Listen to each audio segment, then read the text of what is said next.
By the early 1900s, the White Star Line was locked in a fierce rivalry with its biggest competitor, Cunard, for control of the enormously profitable transatlantic passenger trade. Cunard had just launched the Lusitania and the Mauretania, two liners built for raw speed, fast enough to chase the prestigious blue riband for the quickest Atlantic crossing. White Star's chairman, J. Bruce Ismay, decided not to compete on speed at all. He'd win on size and luxury instead. So Ismay commissioned three enormous sister ships from the Harland and Wolff shipyard in Belfast: the Olympic, the Titanic, and the Britannic. White Star itself was owned by an even bigger holding company called International Mercantile Marine, controlled by the banker J.P. Morgan, who by that point had already spent decades quietly buying up entire industries. Morgan even had a private suite booked on Titanic's maiden voyage. He cancelled at the last minute over health concerns, which, depending on how you want to look at it, was either the luckiest or the unluckiest break of his entire career. What came out of this rivalry was, for its time, simply the largest moving object ever built, a floating advertisement for wealth and modern engineering. And that's exactly where the trouble started, because a ship built mainly to impress people doesn't always get built to protect them. Nowhere is that clearer than in what happened to the lifeboats. Alexander Carlisle, the managing director of Harland and Wolff and the man who oversaw Titanic's design, originally planned davits capable of carrying as many as 48 lifeboats, more than double what she ultimately sailed with. By most accounts, White Star's executives decided that many boats would clutter the promenade decks and spoil the view that first-class passengers were paying a premium for. So the number got cut, first to 32, then all the way down to just 20. 14 standard wooden lifeboats, 2 smaller emergency cutters, and 4 collapsible canvas-sided rafts, together enough to carry around 1,178 people. More than 2,200 people boarded for the maiden voyage. Even in the best case, where every single boat launched completely full, over half the ship had nowhere to go. And here's the part that should really bother you. None of this broke a single law. British Board of Trade regulations hadn't been meaningfully updated in almost 20 years, and they calculated how many lifeboats a ship needed based purely on its tonnage, not on how many actual human beings it was carrying. Under those outdated rules, any passenger ship over 10,000 tons only needed 16 lifeboats, full stop, whether it carried 500 people or 5,000. Titanic weighed more than 46,000 tons and carried over 2,200 people, and the law still treated her the same as a ship a quarter of her size. White Star technically gave passengers 4 more lifeboats than the legal minimum. It just happened that both the legal minimum and Titanic's supposedly generous allotment were dangerously inadequate for a ship of her scale, and everyone who signed off on the design knew it.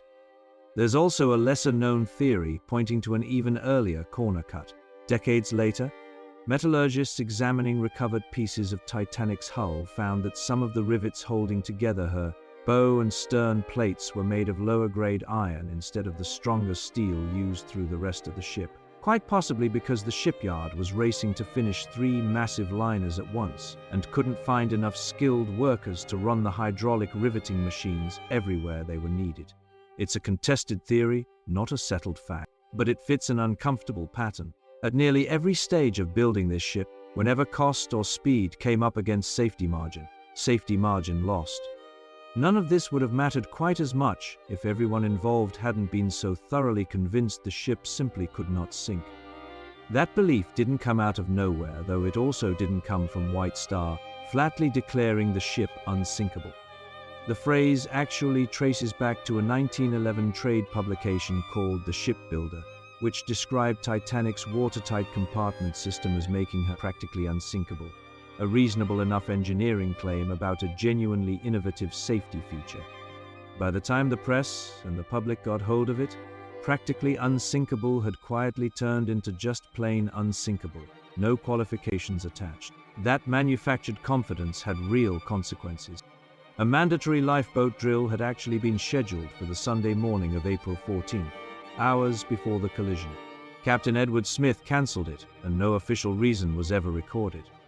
which meant most of the crew had never once practiced loading or lowering a lifeboat before they had to do exactly that, in the dark in a panic on a ship that was actively sinking underneath them. Then there's the night itself. Over the course of April 14th, Titanic's wireless room received at least 6 separate ice warnings from other ships in the area, including the Caronia, the Baltic, and the America. One especially precise warning came from the steamer Masaba around 9:40 that evening, giving almost exact coordinates for a massive ice field sitting directly in Titanic's path. That warning reportedly never made it out of the wireless room and up to the bridge, buried under a stack of passengers' personal telegrams, which the wireless operators were paid separately by the Marconi Company to prioritize. It's long been rumored that Ismay personally leaned on Captain Smith to keep the ship moving fast so they could arrive in New York a little early and generate some good headlines. Historians still argue about how much truth there is to that particular claim. What isn't in dispute is that Smith kept Titanic moving at close to top speed, around 22 knots, straight through waters he knew were full of ice, reckless by today's standards, if fairly ordinary practice for the era. The most damning moment of the whole night came just before 11 p.m. The steamer Californian stopped dead in the water because she was completely boxed in by ice. Radioed Titanic directly to warn her. Titanic's senior wireless operator, Jack Phillips, still buried in passenger traffic, cut the other operator off mid-message, supposedly snapping something close to co. Not long after that exchange, the Californian's lone wireless operator switched off his equipment for the night and went to bed, entirely normal procedure for a ship her size at the time. Less than an hour later, Titanic struck the iceberg. The one ship close enough to possibly help had just stopped listening. What happened aboard the Californian afterward is its own small mystery. Officers on her night watch apparently saw distress rockets fired from a ship on the horizon and passed the word along. But nobody woke the wireless operator to check who was sending them or why, and the ship never moved. Later inquiries on both sides of the Atlantic concluded that the mystery ship firing those rockets could only have been Titanic, and placed heavy blame on the Californian's captain, Stanley Lord, for failing to investigate further. Lord spent the rest of his life disputing that finding. Whatever the full truth, a ship that may well have been close enough to save hundreds of lives simply never tried. Now to the part of this story that usually gets flattened into one tidy sentence. Women and children first. In reality, how that rule got applied depended enormously on where you happened to be sleeping that night. Widely cited figures put first-class survival at somewhere around 6 in 10 passengers, compared with roughly 1 in 4 passengers traveling in third class. Break it down by gender and the gap gets even starker.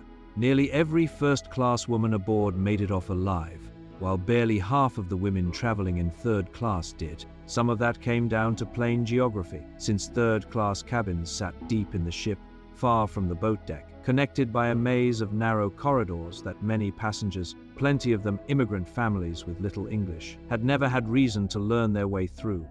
Some survivors also testified afterward that gates and barriers meant to separate the classes, largely required under American immigration law so steerage passengers could be inspected before mixing with everyone else, stayed locked or guarded during the chaos. Historians still debate how much of that was policy, how much was panic, and how much was simple bad luck.